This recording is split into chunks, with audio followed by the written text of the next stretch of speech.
मी दरवेळेस म्हणतो की व्हॉट्सअपमुळं उलट लोक दूर चाललेत. तुम्ही म्हणता कम्युनिकेशनसाठी चांगलं असतं व्हॉट्सअप. हे व्हॉट्सअपला तू जेव्हा ॲबसेंट आहे तेव्हा एकदा कुठल्या तरी मित्राला विचार आज काय झालं, डिस्कशन करा त्या ग्रुपवर काय काय व्हायला लागलंय. ते करतच नाहीत. सर गावाला गेलो होतो, काहीतरी अर्जन्सी आली होती, बरोबर कोणाचं कोण आणि अर्जन्सीमध्ये काय करतात, कोणाला तरी मारतातच पोरं. माझं सोपं म्हणणं असतं की हे प्रश्नच पडायला नाही पाहिजे. जर तू येताना ते रेकॉर्डिंग इंटरनेटवर, अशी कुठली जागा आहे तिथे तुम्ही गेला तिथे इंटरनेट नाही आहे बाबा, मग येता जाता जेव्हा तुम्ही गावात म्हणजे ते ट्रॅव्हल करताय तेव्हा तरी ते रेकॉर्डिंग पाहताय का? आपलं स्वतःचं कोपअप मेकॅनिझम आहे की नाही? C++ किंवा सगळ्या लँग्वेजेस आहेत म्हणतो ना, जावा आपण. त्यामुळे आपलं डोकं काय करायला लागलंय, त्याला मराठी हिंदी इंग्लिश सारखं ट्रीट करायला लागलंय.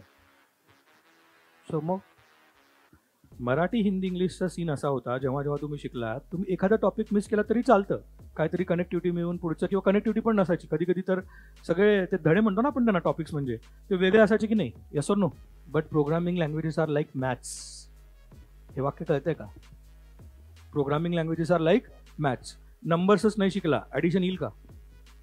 एव्हरीबडी ते शिकावं लागणार. ॲडिशन येत नाही पण मल्टिप्लिकेशन मला येतं, पॉसिबल आहे का? तुला कदाचित पाडेपाठ करता येतील पण तुला मल्टिप्लिकेशन कळलेलं नाही आहे. मोठे नंबर काहीतरी दिले की विकेट आहे. समजतं का मी काय म्हणतोय? So sequence matters. त्यामुळे एखादी गोष्ट मिस झाली तर काय करायला पाहिजे?